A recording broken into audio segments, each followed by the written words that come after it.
Hi everyone, welcome to our last webinar of the Education Week.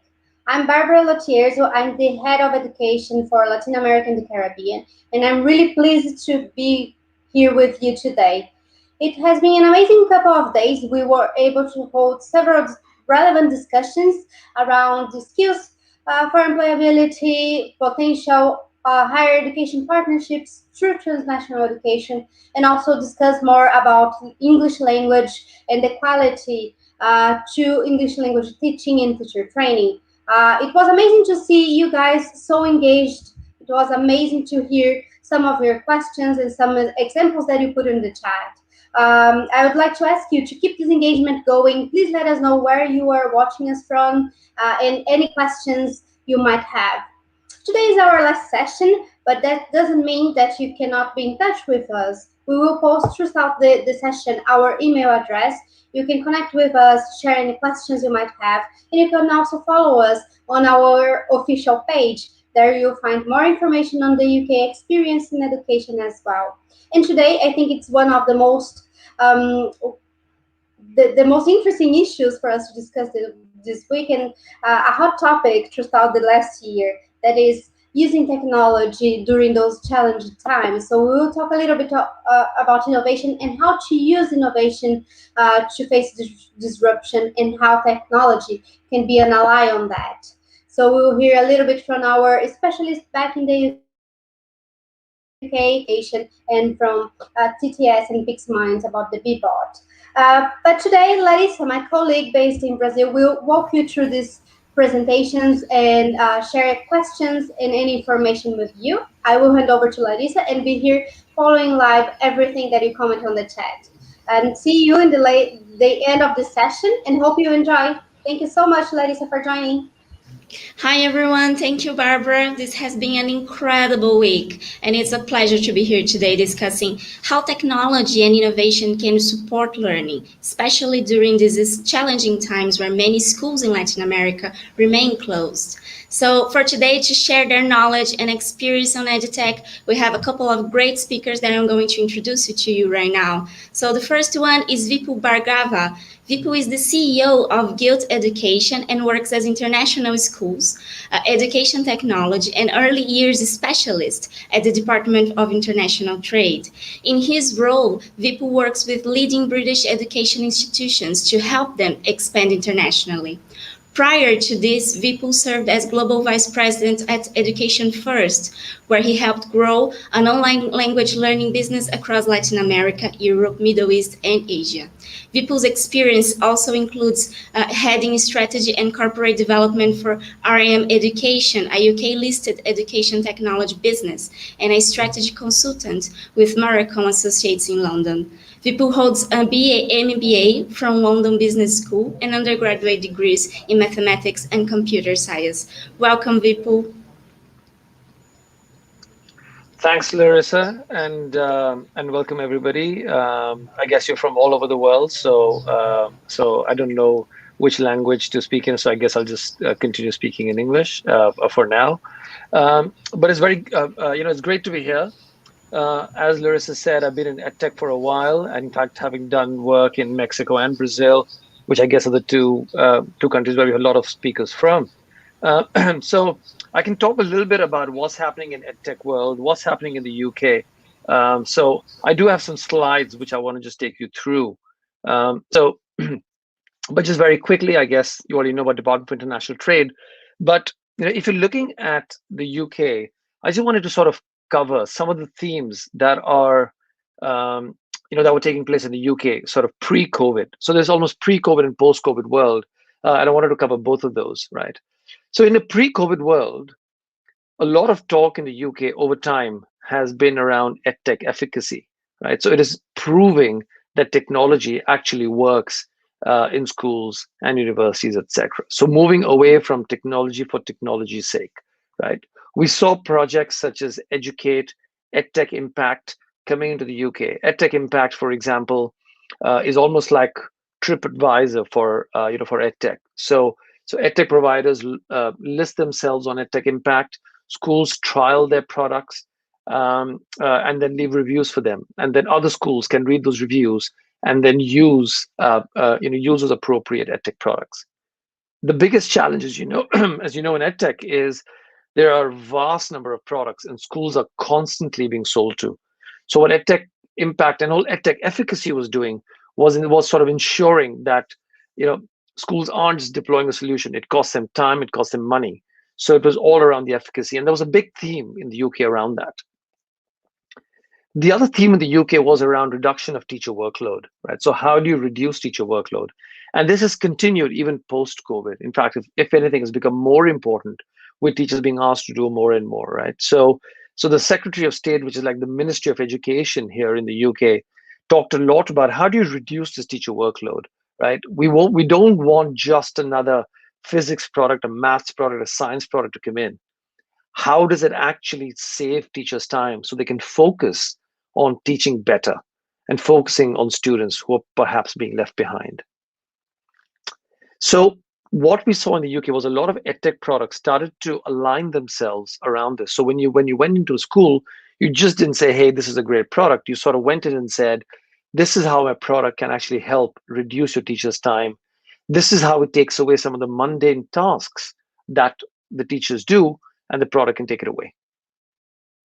The third area is around coding, robotics, STEM, and AI in education. And I know I've put a lot of those things together, but this is where we're sort of talking about the areas in which we're seeing a lot of growth, not just in UK, but globally. The work I do has a global remit, but we're seeing a lot of focus around these areas, sort of the demand growing globally. There's some companies, some great British organizations that are here today, that I just sort of mentioned: Microbits, Century Tech, Manga High. I know Manga High has done very well in Brazil. It's using artificial intelligence to ensure that questions are fed into students based on their level and not just what the teacher was teaching.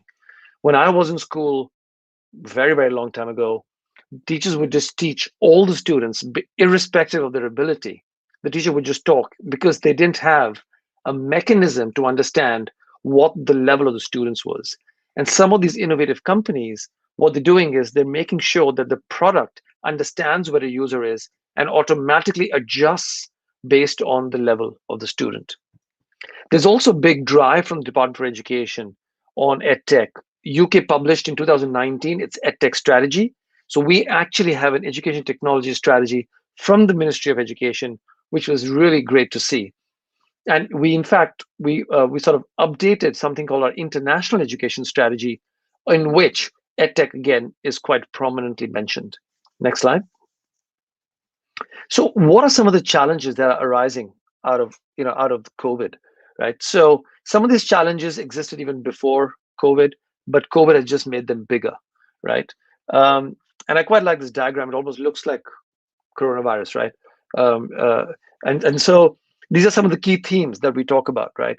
First is, how do you train teachers, right? So the biggest challenge with EdTech has been teachers said that they were not ready. They're like, we don't have time for deploying new EdTech products. What COVID has done is thrown them into the deep end. You do not have an option but to deploy technology. So there's a real challenge for teachers when it comes to ICT. The second thing, which I think all countries, and of course in some countries this is probably more pronounced, is unequal access to technology. Some of the poorer regions compared to some of the richer regions don't have access to broadband, don't have access to devices. And as a result, it leads you to the third point, which is the widening education gap. The poor, unfortunately, are getting left behind, whereas the richer students are studying better. So governments are having to deal with this challenge of this widening education gap. And it's not just at an income level, it's also at an ability level. How do you get special education needs students who perhaps will get left behind because they were at home as opposed to being in school? Again, that's a challenge coming out of COVID. There's been a lack of funding, and now we see governments attributing more money. Even in the UK, the government has now attributed money to schools to solve for some of this problem. We see a lot of venture capital money now flowing into EdTech. When I started in EdTech a long time ago, I was reading the whole venture capital in the world for EdTech was about $500 million. Last year, that number was 16 billion globally. So we now see a lot of money flowing into edtech, but there's a lack of funding more at a government and a school level. We see a lot of discussions around, evolving mindset. Can people study online now? Will there be, can my child study online? But we see more and more new business models come out. We see the rise of online schools. UK itself has launched a few online schools like Harrow Online. King's Group has launched a product called King's Online, which students are going to study 100% online and get a degree from a UK school. Big focus on cybersecurity. We've seen some companies raise capital, which I'm going to cover later, and then access to student mobility, etc. So what I just wanted to sort of do over here was just sort of put some of the key challenges coming out of edtech. Next slide, please. So what's happening post-COVID, right? So I think the use of AI continues to, to be there, especially to reduce teacher workload, but also just to improve efficiency of the school. Now the children are going to go back to school. There's a lot more, effort around things that that the children need to do. So time is even more precious in school. So the use of AI to reduce teacher workload continues to be a theme. Higher education and adult learning, that's become a big focus. With the growth of MOOCs, probably you've heard of some of the UK organizations like Future Learn. Future Learn raised about 50 million last year, and they essentially provide higher education through some British universities, all online, right? So we see the growth in MOOCs, which is understandable, and the same in lifelong learning, either directly to consumers or through corporates. Continued focus on coding, robotics, and STEM, that hasn't changed, but also big growth in augmented and virtual reality. So students can't travel, so the travel must come to the student. And that's what's happening with augmented and virtual reality. And we see growth in that, and we don't see it going away. And finally, gamification, right? So one big challenge sitting behind a computer when you're a child, how do you keep them engaged? And that's why gamification in education is getting more and more prominent, and including not just teaching them, but also assessing them without the pressure that they're being assessed, right? So next slide, please. So where is the money flowing in the UK? And I just wanted to highlight a few areas. And what I've done is I've taken a few companies that have raised more than 10 million, in the last year itself, right? To just give you a sense of where money is flowing and hence what kind of companies are doing well. In K-12, really what we're seeing is a big focus and drive in B2C. So earlier, a lot of companies were selling to schools, but now we see a shift in the drive to consumers. Parents are making decisions on the children. They've been homeschooling the children. So a lot of companies are now targeting their products towards parents. So we see a lot of that.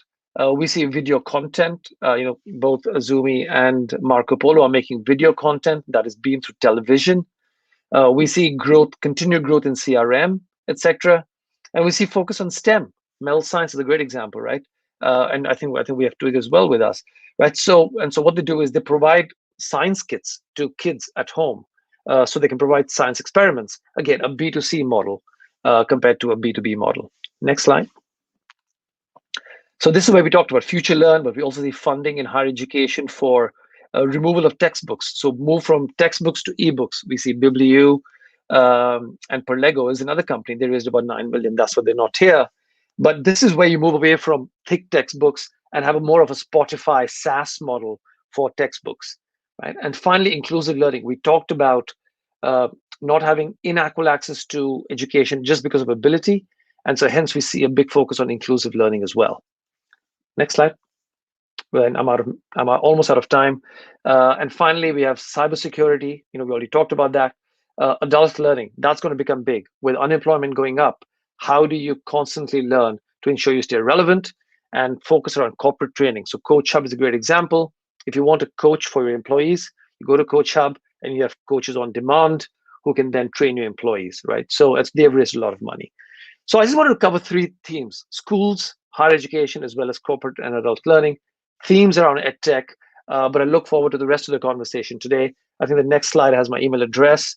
You can always reach me on this address if you have any questions. I'm also on LinkedIn and Twitter and every other social media. So I'm very happy to be here today and very happy to answer any questions. Thank you for your time today.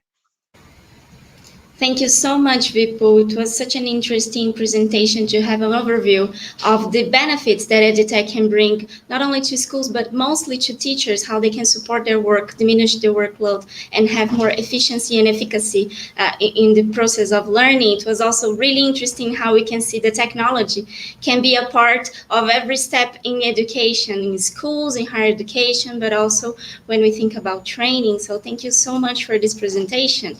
We're going to hear a couple of more speakers, and then we're going to have the Q&A session. So please put your comments and ask questions in the chat box. So for our next guest, I would like to welcome Romeo Ramirez. Romeo is the Partnerships Director for Latin America and Iberia at Twig Education, an innovative UK edtech company that creates award-winning online STEM resources available in more than 20 languages and with presence in over 60 countries. With over 10 years of experience in the education sector, Romeo has developed an understanding of the global education market and has come across a variety of innovative teaching models and strategies adopted by schools around the world, along with up-to-date knowledge of the current and constantly changing offer to satisfy learning demands. By helping bring Twig's complete portfolio to Latin America, his aim is to contribute to Twig's global mission of engaging students in science and improving scientific literacy globally. Thank you so much, Romeo. Over to you. Thank you, Larissa. I think there's a video I'd like to show. With that.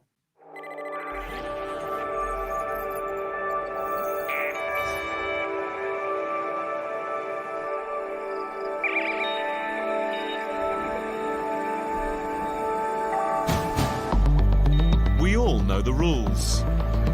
Humans walk on land and fish swim in the sea. So what's this fish up to?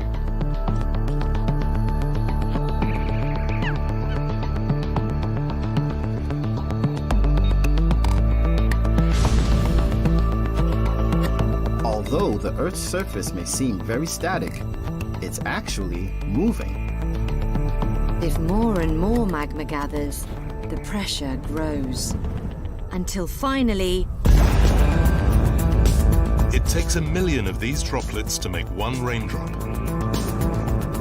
The ground beneath these houses is going to be swept away. The villagers need to move fast to save all their possessions.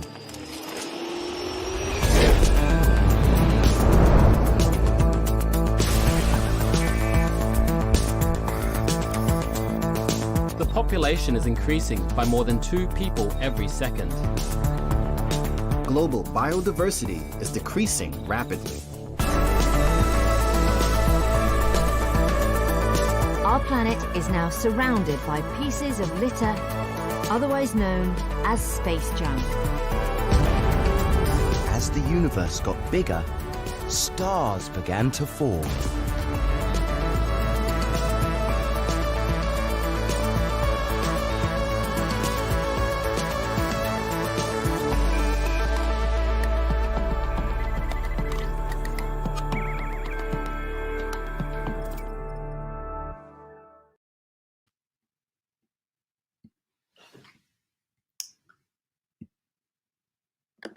Okay, thank you for that introduction, Larissa, and thank you for the opportunity to share a little bit about Twig Education and talk about innovation and technology.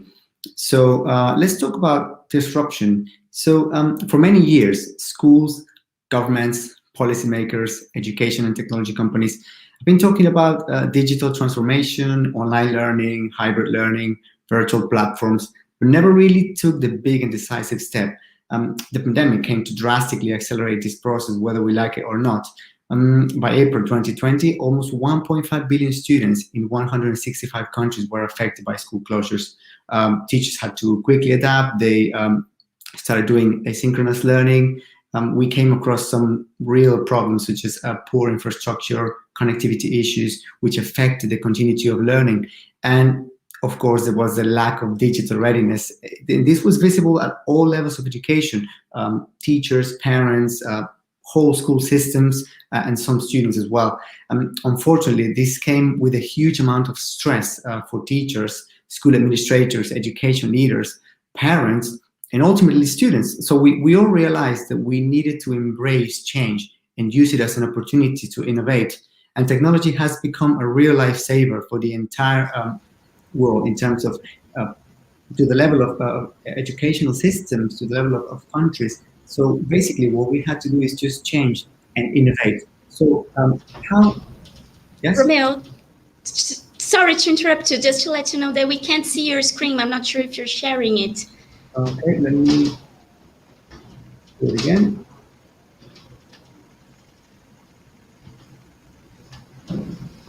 Can you see it now?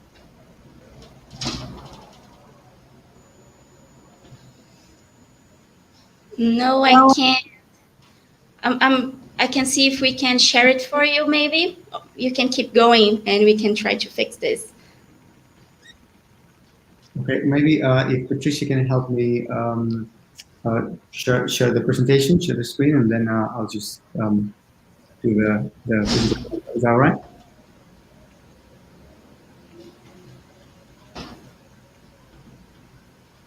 Yes, certainly, Romeo. We can fix this if you like, just to keep going. Oh, there he is. Excellent. Perfect.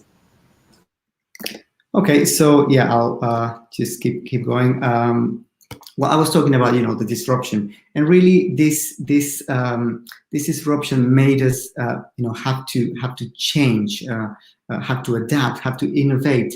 And so if we go to the next slide, please, we can see how technology has been used to improve learning. So there are many ways that we can use technology to improve learning. I'm just going to focus on these three specific topics. So the first one is using visual elements to engage. So as John Burgess says in his book, Ways of Seeing, the child looks and recognizes before he can speak. So visual learning, such as visual resources, such as videos, work on the principle of visual learning, the most efficient method of learning. Studies conducted at MIT show that the human brain can process entire images viewed as little as 30 milliseconds.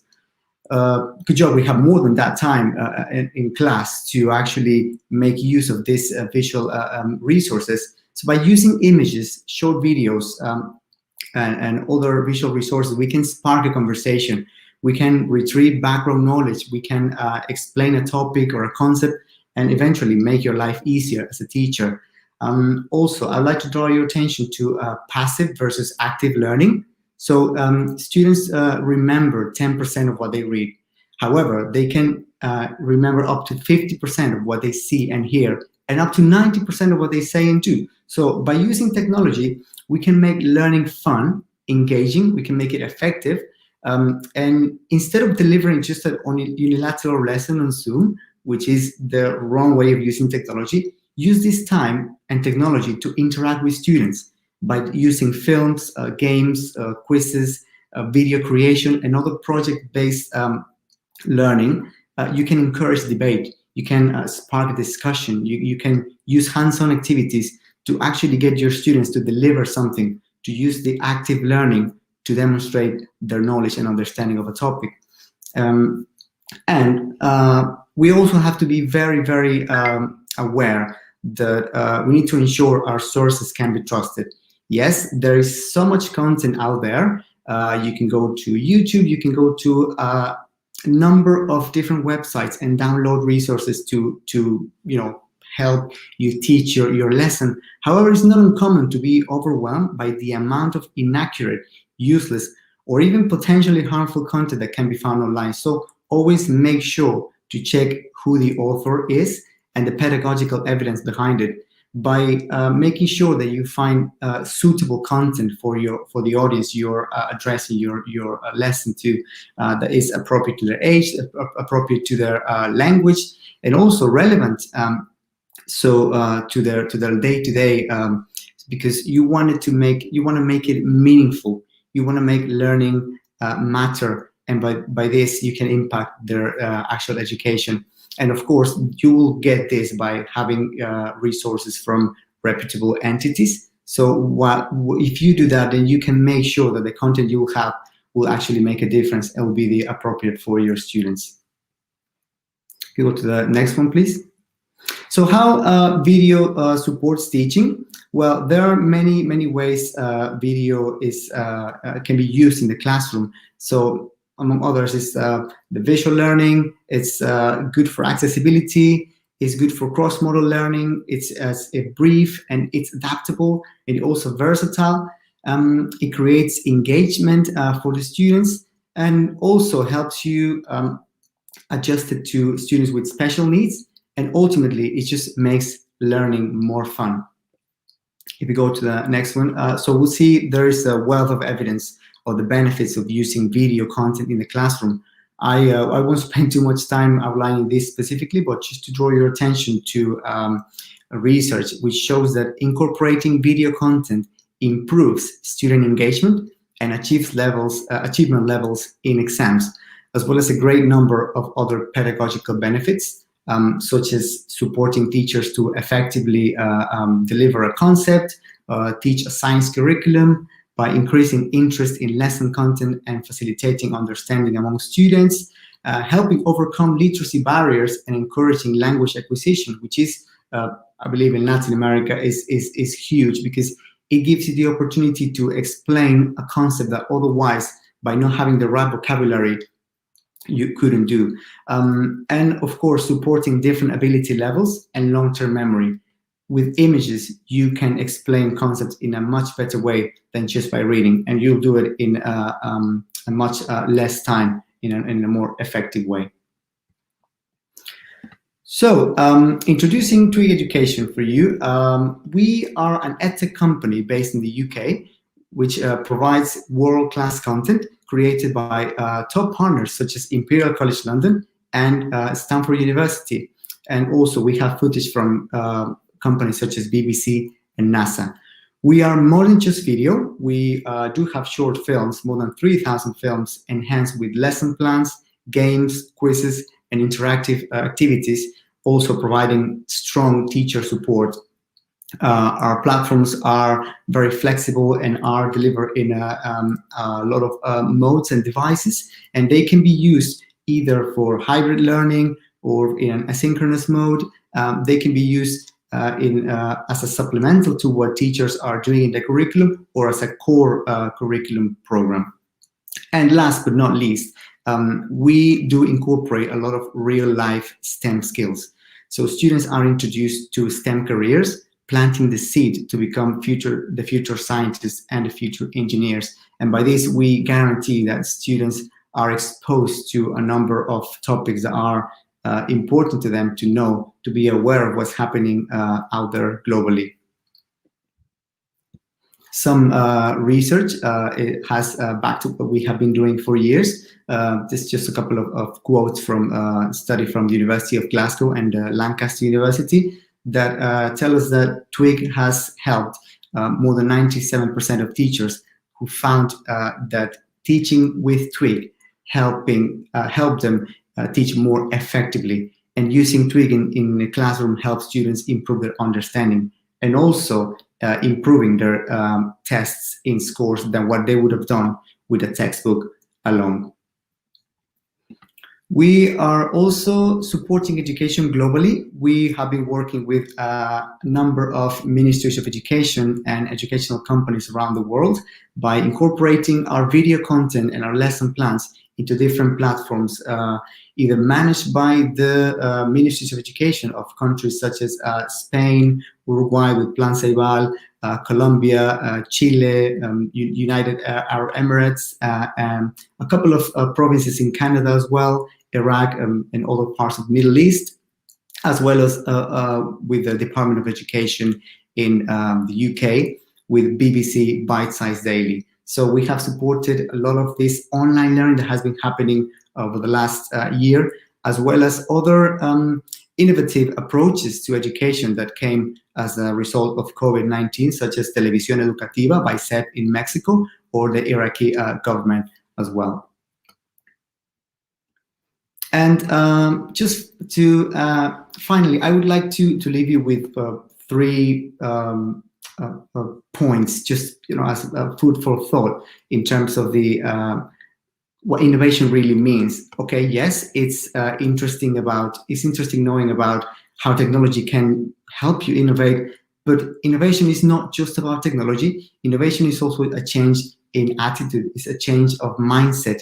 So in Twig Education, what we do is we help students be accountable on environmental issues and how to solve them. So we plant the seed on the knowledge of what's happening around the world with climate change, with deforestation, with animal extinction. And we not just explain them how to do it, but actually how to solve these issues and what they can do to help their planet.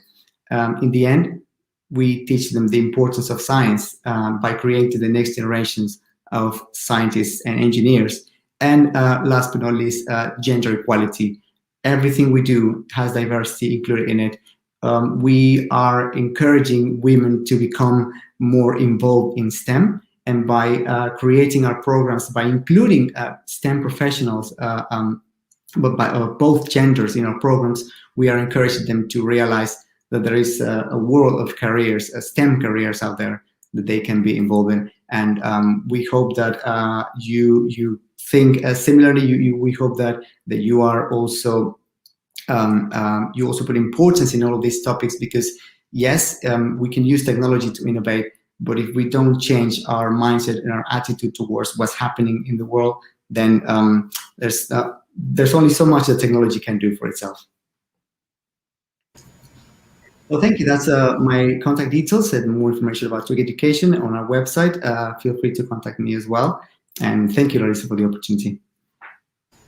Thank you so much, Romeo, for this presentation. I think you're absolutely right. We have to remember that technology is a tool, and what we do with that is the most important. So to have this conscience that we can change much more with technology, with the science. And I love the point, especially about girls in STEM, women in STEM. This is something really important. And it's amazing to see how visual education can help with abstracted concepts. I couldn't stop imagining how would be my education in high school if I had this opportunity. And it's really interesting how to see how Twig can have multimodal delivery. I think this is particularly important for Latin America, as we have such a diverse situation among the countries, but inside the countries as well.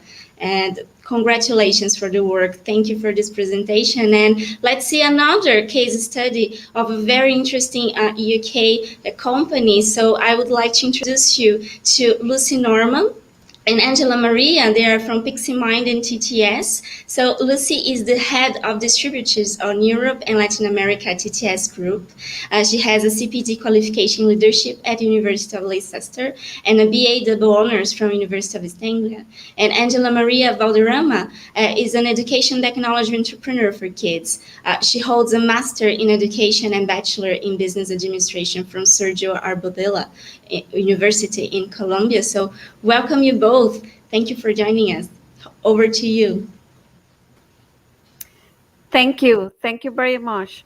Well, we would like to start with our presentation. So Patricia, thank you so much. Okay, here we make an alliance with TTS Group from UK. PixieMinds is a company from Bogota, Colombia. We have been in the market for more than 6 years. And we create the company after a master in education, and after we start to see 6 years back the importance to start with kids, the develop of this passion that they have about technology, and the importance to start to teach them coding. So that's how PixieMinds was born. And during these years, we create a very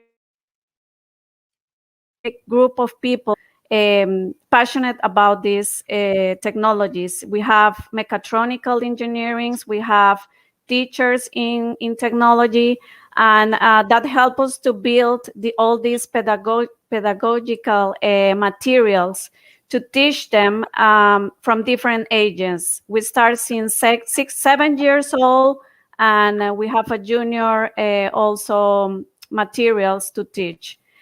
Can you change the slide, please, Patricia? Thank you. So we inspire kids with next generation technology. Our passion is education, innovation, and social impact. with different resources as Lego, Osmo. We use also Arduino. We start using Microbit. Those are only the excuses to bring this power that the kids have already in their minds and to start develop this computational thinking that we need to start since early ages. After these 7 years of working together with different resources, TTS Group approached us and they offer us the opportunity to be their distributors in Colombia. So we start working with them with this special and amazing product. Can you change the slide, please? So I'm going to pass to my colleague, Lucy, so she can talk about TTS around the world.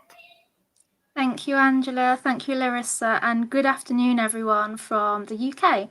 So I'm Lucy, and I'm going to start with a very brief overview of TTS, a British company, part of the RM plc. So TTS belongs to the resources division of our group, whilst our sister companies look after school infrastructure and online marketing and assessment. So TTS is the UK's leading creator and supplier of educational resources. And when I say resources, I'm talking about physical products, everything you can imagine to see in the school classroom. We work with 95% of primary schools in the UK and with all of the major kindergarten chains. We create around 300 new products every single year, all of which are designed by teachers for teachers to support and inspire both primary age and early years children to love learning every single day. We work with distribution partners such as Pixie Minds in approximately 90 countries worldwide. And this brings me on to our next slide, please. So our star product is Bee-Bot. And for those of you who may not have heard of Bee-Bot before, he is a friendly floor robot designed to help children between the ages of 3 and 8 develop their computational thinking and skills required for the 21st century, which I will go into in a little more detail later on. So he might be new to some of you today. However, Bee-Bot was created by TTS in 2006. And as a company, we recognized that there was a need for technology in schools. But what we wanted to do was to really put this technology in the hands of students in a simple and economical way. So every school in the UK has at least 6 units, but many have many, many more. Bee-Bot is now in schools across 90 countries worldwide, as more and more schools and ministries of education recognize the importance of and possibilities that teaching robotics can present. Bee-Bot is used nationwide in many European countries, take for example Estonia and Sweden and of course the UK, but also closer to home for many of you listening today, such as Argentina and Chile. In 2019, as part of their digitalization plan, the National Ministry of Education in Argentina introduced a Bluetooth version of Bee-Bot into every single public kindergarten across the country. Chile is also following suit with their own program called Club Bee-Bot. This program has impacted over 12,000 children to date and is being rolled out across further municipalities year on year. Next slide, please. So what is computational thinking? Computational thinking allows us to take a complex problem, understand what the problem is, and develop possible solutions. We can then present these solutions in a way that a computer could understand. And there are 4 key techniques to computational thinking. So firstly, we have decomposition. This means breaking down a complex problem or system into smaller, more manageable parts. Then we have pattern recognition. So looking for similarities among and within problems. Thirdly, we have abstraction, focusing on the important information only and ignoring all of the irrelevant detail. And finally, algorithms, developing a step-by-step solution to the problem, or the rules to follow to solve the problem. All of these techniques can be developed and practiced through the use of Bee-Bot. Bee-Bot is programmed by simply pushing the directional buttons on his back to create a sequence of movements. And this also helps children to develop both their directional language and spatial awareness. As you can see in the image there, the children are programming Beebot to navigate a map. The intention of Beebot is not simply to conduct a lesson in robotics, but more so to incorporate robotics into existing subjects. So Beebot can be used to teach the alphabet, to practice numbers, or even to program the correct sequence of a story. The possibilities are truly endless, and this is a very open-ended cross-curricular product. So I will hand back to Angela now, who's going to talk us through a project that Pixie Minds have been working on in Colombia. Thank you, Lucy. Can you change the slide, please, Patricia? Thank you. As you can see, Beebot is not only a robot, it's an educational resource that we can teach the children different skills, soft skills, teamwork, communication, to learn how to wait for your turn.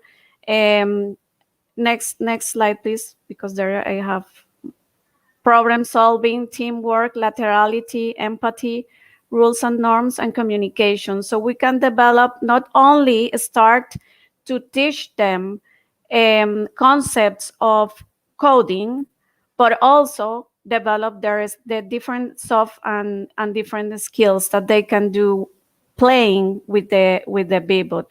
So we want to teach them through the Beebot, playing and having fun and express their emotions and learn to communicate with the peers.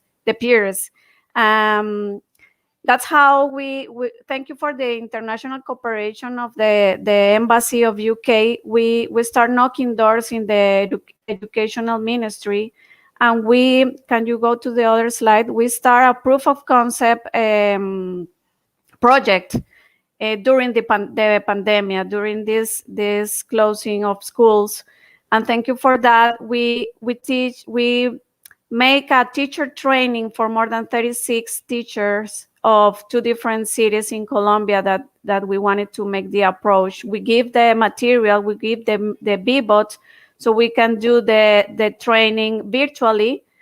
Today was the closing of this second phase of the proof of concept, the learning and creating the learning environments, and it was amazing to see how they use the tool. For example, they create with this mat. Beebot have different accessories, so we have this transparent mat that they can create depending on the concept they want to teach, and they, for example, make a fruit salad. First with the Beebot, teaching them how to do it, the step by step, the sequence they have to do to make a fruit salad. And after doing that with the Beebot and putting all the sequences in the Beebot, they make the fruit salad with the kids. So it was amazing to see those examples. Another one was to make a map of the touristic sites of the city and how Beebot goes from one point to another point.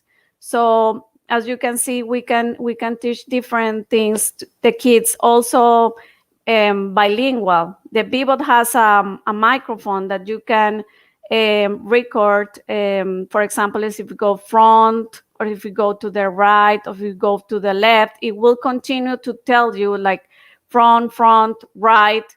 And the kid will start to develop those directions and those English concepts that they need to learn. With Lucy, we have traveled Colombia. We went to the north, to the coast, to Cartagena. We went to Barranquilla.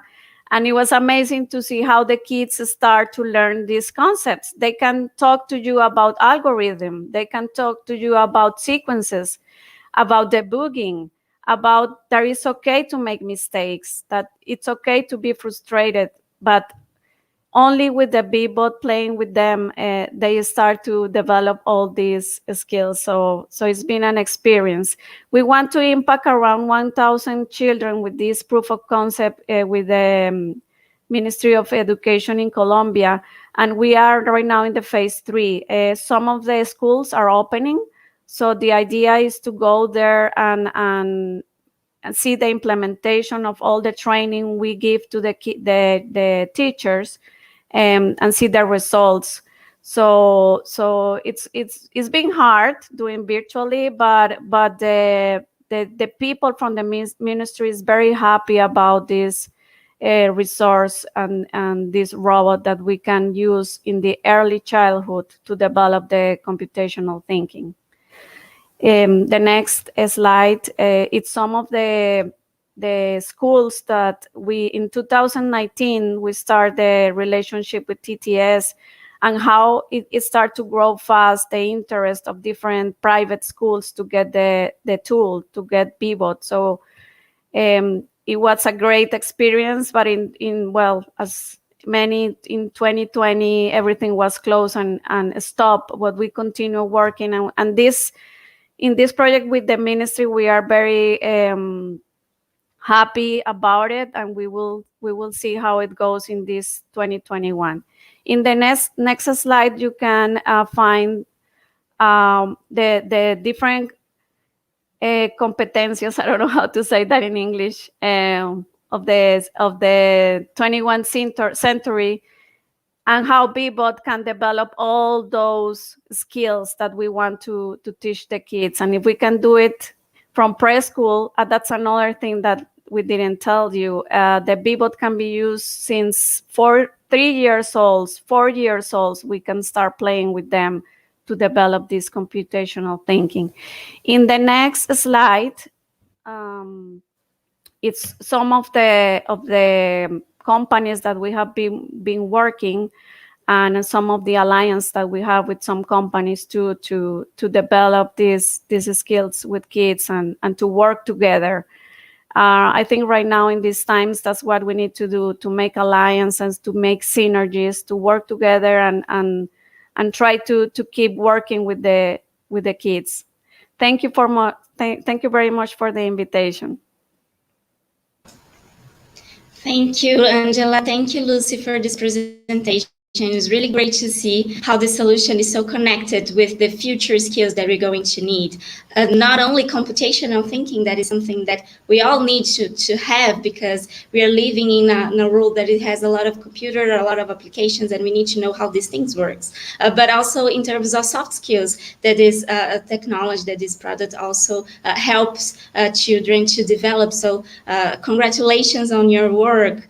One thing that I would like to comment before we go to the Q&A is just that all four of you actually mentioned how learning can be fun and how important it is to be fun.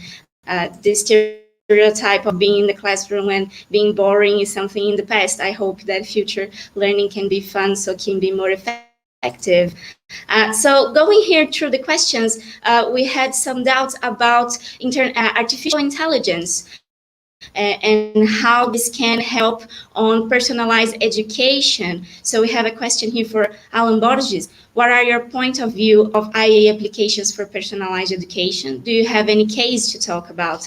And I believe this connects also with the question from Victoria de la Vega, that she tells us that one of her main concerns is to understand the level of which a student is. So how technology can help and how artificial intelligence can support teachers on that. I don't know if you, Vipul, would like to start. Sure, happy to do that. It's a great question, right? So I think I think there are lots of examples in the UK, and I don't mean to take it away. I guess I'll let Romeo talk about TOEIC, but there are organizations here. For example, like. I'll give you Manga High as an example. Essentially, what happens is children play these games, so it solves your engagement problem as well as where your child is. So essentially, they just play these video games. Manga High, I don't know if you've heard of Candy Crush, but Candy Crush was made by King.com. One of the founders of King.com left and created Manga High. So they make high quality video games which are addictive, right? So they said, if you make addictive games, why don't we also make games that are engaging for children? So children play these video games, so that keeps them engaged. In the back, when they're playing these games, if children can't answer, particular question, it goes to the next level. So And so the program automatically learns in the background, and teachers can get a dashboard of exactly which student is where, with regards to their level. So that's how teachers can know exactly what level they are. And we have similar products, not in maths but in science. You've got Century Tech, which does that as well. So that's how these products are more intelligent than human beings in some sense, right? And saves us time to find out, where each child is, and also at the same time make it engaging. So happy to provide more information on some of these products, but hopefully that gives you a bit of a sense. Thank you so much, Vipul. I'm not sure if anyone else wants to comment. Otherwise, I can go to the next topic we are seeing here on the chat. Yeah, so I'll go to the next topic.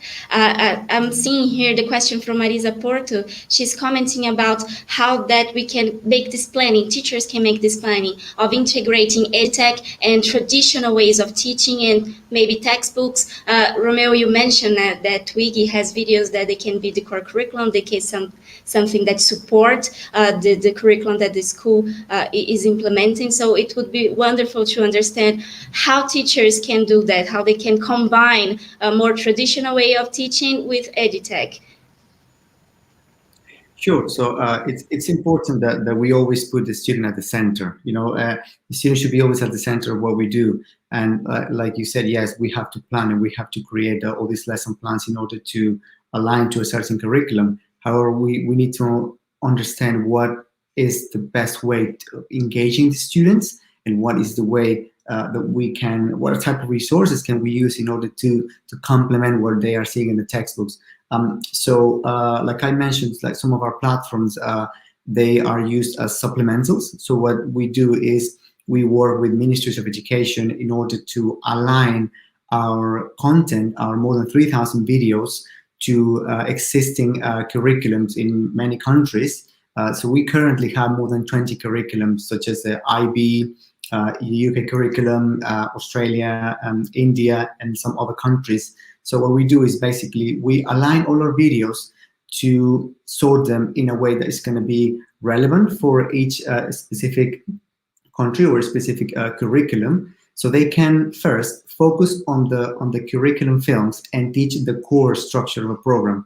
And then on top of that, we have contextual films that can be used to go deeper into a specific topic. So if the teacher wants to explain concepts that are going to help her or help him go deeper into a specific a topic that will enrich what they are learning, then they can use those contextual videos, they can use glossary videos or even experiment films that are particularly helpful in these times where you can't go into a school and just go do an experiment in a lab.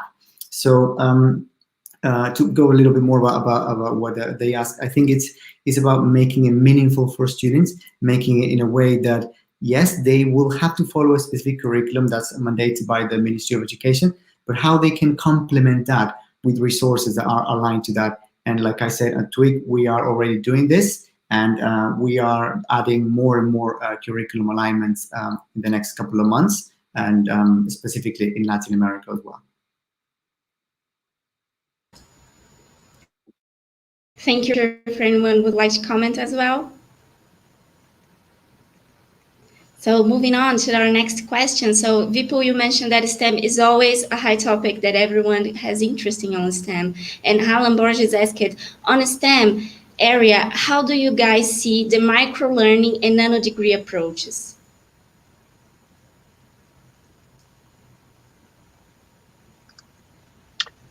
I guess, I think nano degrees and micro learning probably isn't so relevant from a K-12 perspective, in my opinion. I think it's hard, but we sort of see it in the adult learning and the sort of corporate learning. We saw a business in South Africa, which actually does that. So essentially, it's the low literacy workers, the front blue collar workers who don't have much time. They're not sitting in an office, don't have a nice desk, where they're sitting and learning, can spend hours. They're working, they have 10 minutes, they go and do some quick learning. So we see that, around in the vocational training, and the blue collar worker area. But it's going to get big, right? Especially as people learn on mobile phones. Micro learning and nano degrees will get bigger and bigger for that sector. Probably less so for K-12, is my opinion. Thank you, Vipul. Lucy, would you like to make any comments? No, sorry, I hit unmute. No worries.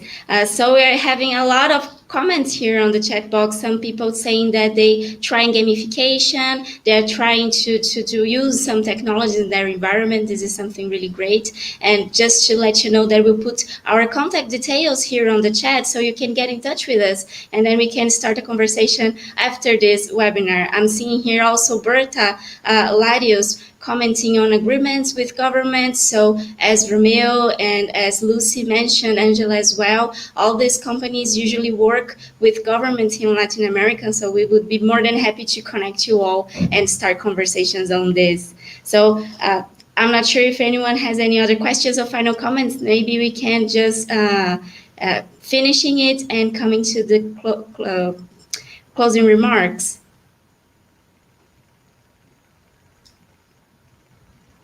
No? Okay, that has been a really great session, and I think a great way for us to end our education week. We had such wonderful discussions about education technology, but also on how we can improve English language and have other kinds of partnerships in higher education. So I'm really sad that we are getting to the end of this week, but definitely we're going to keep engaging with you all with all the resources that we're going to put here in the chat and that Barbara mentioned in the beginning. So thank you so much, Vipul, Romeo, Lucy, and Angela Maria for joining us today. It was really great to hear all of you, and thank you for this opportunity, Barbara. Over to you.